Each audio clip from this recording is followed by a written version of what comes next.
मारवाड़ी में एक कहावत है कि नागोती देवी डरे। ऐसी ही एक कहानी है भगवान हनुमान जी की और उनके गांव में एक ब्राह्मण की बहू की, जो कि बिंदास स्वभाव की थी। गांव में हनुमान जी का मंदिर था। उनकी देखरेख और पूजा पाठ का काम एक ब्राह्मण को दिया हुआ था। कुछ समय बाद में वो ब्राह्मण सिधार गए तो उस मंदिर का सारा काम उनकी पत्नी को दे दिया गया। अब उनकी पत्नी उस मंदिर की देखरेख करती और भगवान की सेवा किया करती थी। उस ब्राह्मण की पत्नी पर मंदिर का सारा बाहर आ जाने के कारण वो कहीं आ जा नहीं सकती थी। उस ब्राह्मण की पत्नी के एक बेटा था। जब उसका बेटा बड़ा हुआ तो उसकी शादी की, और जब उनके घर में बहू आ गई और कुछ महीनों बाद में वो ब्राह्मण माँ जी अपनी बहू से कहती है कि मैं कई सालों से अपने पीहर नहीं गई हूँ। मुझे बहुत इच्छा है अपने पीहर जाने की, लेकिन मंदिर के कामकाज की वजह से, उस मंदिर की जिम्मेदारी की वजह से मैं नहीं जा पा रही हूँ। अगर कुछ दिनों के लिए तुम उस मंदिर की जिम्मेदारी लो तो मैं अपने पीहर हो आऊँ। उस ब्राह्मणी ने अपने बहू को सारा काम समझा दिया कि रोज किस तरह से जाके मंदिर की देखरेख करनी है और भगवान की सेवा करनी है, और रोज जाके गांव से भिक्षा भी ले आना। और वो माँ जी अपने पीहर चले गए और पीछे से उन बहू ने भी बहुत अच्छे तरीके से सारी जिम्मेदारियां संभाल दी। एक दिन मंगलवार था तो बहू ने सोचा कि मैं पहले गांव में से भिक्षा ले आती हूँ, फिर मंदिर जाऊंगी। जब वो मंदिर में पहुंची तो उसने रास्ते में एक मुर्दा जलता हुआ देखा, और जब वो मंदिर में आई तो उसने देखा कि हनुमान जी के ऊपर ढेर सारा तिल का तेल पड़ा था। जो वो गांव में से भिक्षा लेके आई थी तो उसके पास सारा सामान था, आटा, तेल, घी, गुड़। बहू के शैतानी दिमाग में कुछ तो खिचड़ी पक रही थी। मंदिर में पानी का घड़ा भी रखा था, तो बहू की शैतानी खोपड़ी आटा लेकर पानी से गूंथ लिया और उसके रोटे बनाकर जो मुर्दा जल रहा था उसमें सेक के आई, और वापस मंदिर में आके जो भगवान के ऊपर तेल था बहुत सारा, वो तेल में वो रोटों को छुरा, और जो गुड़ भी था उसमें वो गुड़ भी डाला और वहीं पर बैठकर उसको चूरमा बनाकर खा गई। ये सब देखकर हनुमान जी चकित रह गए कि ये कैसी औरत है। मुर्दों पर उसने रोटे बनाकर सेक लिए और खा रही है इतने आराम से। और हनुमान जी ने चकित होकर अपने दांतों तले उंगली दबा दी। विचार में पड़ गए कि ये कैसी औरत है।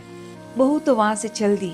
जब दूसरे दिन हनुमान जी के मंदिर में लोग दर्शन करने के लिए आए, उन्होंने देखा कि हनुमान जी ने दांतों तले उंगली दबाई हुई है, और पूरे गांव में शोक की लहर दौड़ गई। आखिर ऐसा क्या हुआ कि हनुमान जी ने दांतों तले उंगली रखी है। इस बात की खबर गांव के ठाकुर साहब तक पहुंची। जब ठाकुर जी मंदिर में आए, उन्होंने भी विनती की कि भगवान, आखिर ऐसी क्या बात हो गई कि आपने दांतों तले उंगली क्यों रखी है। सबको लग रहा था कि गांव पर कोई भारी संकट आने वाला है। फिर गांव के ठाकुर साहब ने पूछा कि इस मंदिर की देखरेख कौन करता है। तब गांव के कुछ लोगों ने कहा कि एक बूढ़ी ब्राह्मणी है, वो करती है।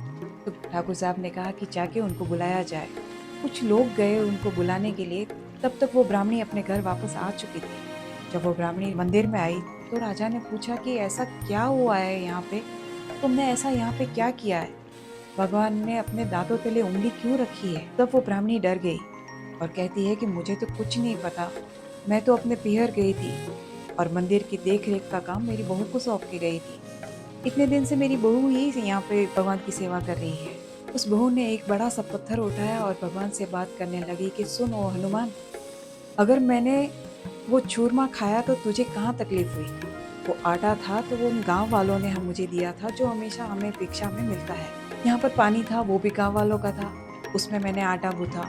बाहर एक मुर्दा जल रहा था, उसमें मैंने वो रोटी सेक लिए। तेरे ऊपर इतना सारा तेल था, वो व्यर्थ ही हो जाता, उसमें मैंने चूरमा बना दिया। जो मैंने उसमें गुड़ डाला था वो भी मुझे गांव वालों से मिला था। अब मैंने वो चूरमा बनाकर खा लिया तो तेरा कहाँ पर पेट दुखने लगा। तुझे क्या चिंता हुई जो तूने दांतों तले उंगली दबाई है। वो नीडल स्वभाव की बहू भगवान से कहती है कि सुनो हनुमान, या तो दांतों तले उंगली हटा दे, नहीं तो ये मैं पत्थर तेरे सर पे दे मारूंगी।